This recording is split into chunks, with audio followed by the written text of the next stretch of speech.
Bonjour le monde, une petite vidéo pour faire suite à la vidéo précédente sur la nuit noire de l'âme, ce rite de passage. Donc comme je vous l'ai expliqué dans la précédente vidéo, j'ai moi-même vécu une nuit noire de l'âme qui est née d'un traumatisme. En fait, pendant mon parcours FIV, j'ai fait comment dire, une réaction au traitement pour avoir des enfants et en fait je me suis retrouvée avec 7 cm d'eau dans la paroi abdominale, je me noyais de l'intérieur, enfin on se noie toujours de l'intérieur mais voilà. Et après 3 jours d'hospitalisation, en fait j'ai l'impression que toute ma vie a défilé en très peu de temps et en très très peu de temps je me suis rendu compte que ce que j'avais vécu les 30 années précédentes, c'était vraiment pas en accord avec ce que moi j'étais au fond. Donc tous les domaines de ma vie ont été touchés, hein, que ce soit le couple, la famille, les amis, le travail, mes repères dans la société, mes convictions, ma spiritualité. Vraiment tout a été chamboulé. Donc la nuit noire de l'âme, pour moi, c'est vraiment une crise existentielle qui est une sorte de recherche de sens, du sens profond de la vie, hein, que ce soit d'un point de vue existentiel, spirituel ou existentiel vraiment dans les actes du quotidien, dans nos rapports à l'autre, etc. Donc comment on peut reconnaître cette nuit noire de l'âme? Eh bien déjà, donc moi je vous parle d'un choc, d'un trauma qui a engendré cette nuit noire de l'âme, cette remise en question, mais auparavant il y a eu d'autres petits incidents, d'autres petits chocs qui voilà, sont colmatés, ça fait un agrégat entre guillemets de plein de petites choses et à un moment, ben voilà, d'avoir failli mourir, bam, on se reprend de plein fouet tout ce qu'on a vécu et on se pose la question, pourquoi je suis là? J'ai finalement pas eu le temps en 30 ans de donner du sens à mon existence. Ce que je vis avec les autres, c'est franchement pas les rapports que j'avais envie d'avoir avec les autres. Je suis quelqu'un qui s'affirme d'une certaine manière, mais pas complètement. Je voulais vivre des passions, des rêves, des voyages, voilà. Et en fait, je suis complètement à côté. J'ai failli mourir et en fait, bam, j'ai rien fait de tout ce que je voulais. Donc voilà, cette nuit noire de l'âme, pour ma part, a été vraiment un grand choc. Alors il arrive que pour certaines personnes, la nuit noire de l'âme, elle n'est pas forcément de cause de choc ou de trauma apparent, hein, c'est peut-être un peu plus profond, donc souvent on a besoin d'aide, que ce soit un ami ou un thérapeute, un professionnel, hein, pour avancer. Quand c'est très compliqué, très ancré, cette nuit noire de l'âme, voilà, que vous avez du mal, que vous êtes vraiment dans ces symptômes de dépression, il faut vraiment vraiment consulter un professionnel. Donc les symptômes, je dirais que dans un premier lieu, on est dans un fort sentiment de détresse, hein, et de désorientation. C'est le désenchantement face à tout ce qui se passe autour de nous. Et on a vraiment à ce moment-là besoin de redonner du sens dans tous les domaines de sa vie. Donc on n'en donne pas tout de suite, hein, pendant la nuit noire de l'âme. On cherche à comprendre. On cherche à comprendre vraiment ce qui va pas, ce qui n'allait pas, parce que vraiment on se sent voilà, sorti de soi. On a l'impression que notre âme, elle n'est pas incarnée, elle s'incarne pas vraiment comme il faut dans l'acte. Donc voilà, tous les sentiments que vous avez dans les domaines de la vie peuvent être vraiment chamboulés. Donc grande détresse, que ce soit religieux, croyances, les habitudes du quotidien, même vos choix, hein, sont remis en question. Dans les symptômes, on a l'impression que nos relations avec les autres, elles sont fausses, elles manquent d'authenticité, de vérité, de valeur, de respect, tout ça. C'est vraiment inconfortable. Vous avez une sensation un peu de vide intérieur, hein, c'est un peu du désespoir, hein, un cri du cœur. Aussi, alors pour ma part, ça m'est pas arrivé, mais je sais qu'il y a des personnes qui vivent une nuit noire de l'âme et qui ont comment dire, du mal à dormir, à manger. C'est voilà, moi j'ai personnellement pas perdu l'appétit. J'avais peut-être un petit peu le vélo qui cogitait avant d'aller me coucher, mais comme je pratique la visualisation créatrice et la respiration complète, voilà, ça m'aidait quand même à m'endormir. Puis la journée, j'étais tellement pas bien, ça me crevait, donc j'ai réussi à dormir. Mais voilà, il y avait un peu une perte d'intérêt pour tout ce que je faisais avec mes amis, ma famille, tout ça. Enfin, c'était par raccord avec ce qui est à l'intérieur de moi. Donc, vous pouvez ressentir ce sentiment de ouais, désorientation. Donc, ben, voilà, toutes vos réalités s'effondrent, hein, c'est vraiment chamboulant, mais il faut reconnaître que toutes ces étapes sont vraiment essentielles à la reconstruction du soi. C'est essentiel aussi à engendrer la résilience, et puis c'est essentiel pour l'évolution spirituelle. Voilà, donc c'est vraiment ouais, un passage, un rite de passage, hein, en gros, même si on met rien en place pour, comment dire, créer ce rituel, voilà, ce rite s'impose à vous parce que votre âme a besoin d'évolution, elle a besoin d'évoluer, de donner du sens, un sens profond à ce que vous vivez. Donc la durée d'une nuit noire de l'âme, moi ça a duré à peu près 1 an, hein, et en fait pendant cette année, ces 365 jours de nuit noire de l'âme, par contre j'ai eu la force moi donc d'aller voir des thérapeutes, de faire ma thérapie par l'hypnose, de me prendre en main.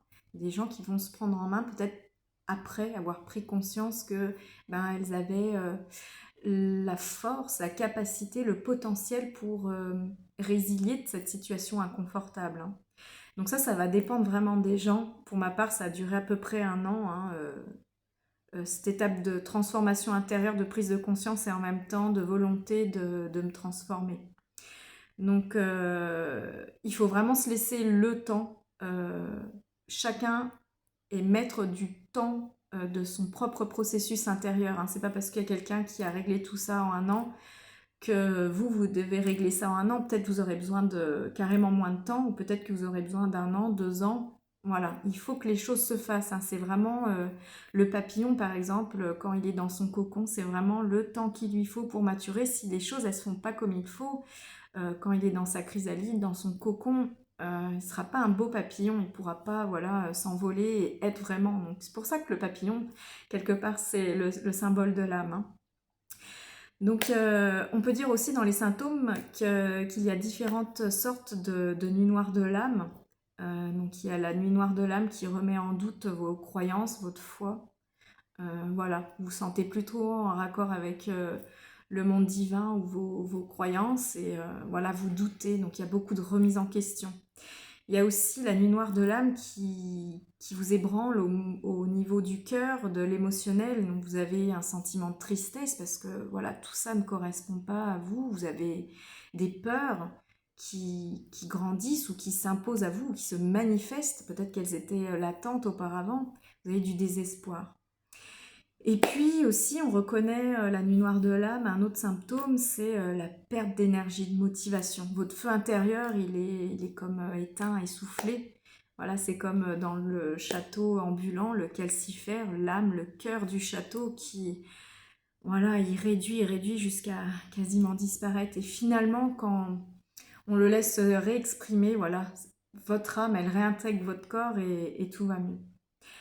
Donc des solutions, les psychothérapeutes, des professionnels hein, qui peuvent vous accompagner, et puis des petites choses toutes simples à mettre en place au quotidien.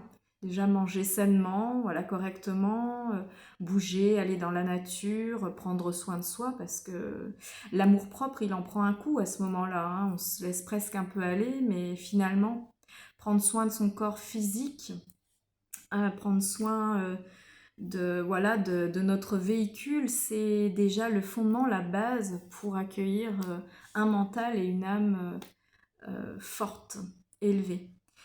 Alors, exercice pas toujours facile à faire hein, quand on traverse la nuit noire de l'âme, c'est éviter les pensées négatives. Donc moi, j'avais à ce moment-là un bocal dans lequel j'écrivais toutes les petites beautés de la journée, toutes les petites choses simples qui font battre le cœur et auxquelles on ne pense pas forcément quand on dit les beautés de la journée, c'est recevoir un cadeau, c'est voilà, enfin ça peut être très matérialiste, mais là c'était vraiment c'est me lever, être vivante en vie sans douleur, être voilà, remercier d'être là déjà, remercier le soleil, le ciel, remercier voilà l'incarnation même.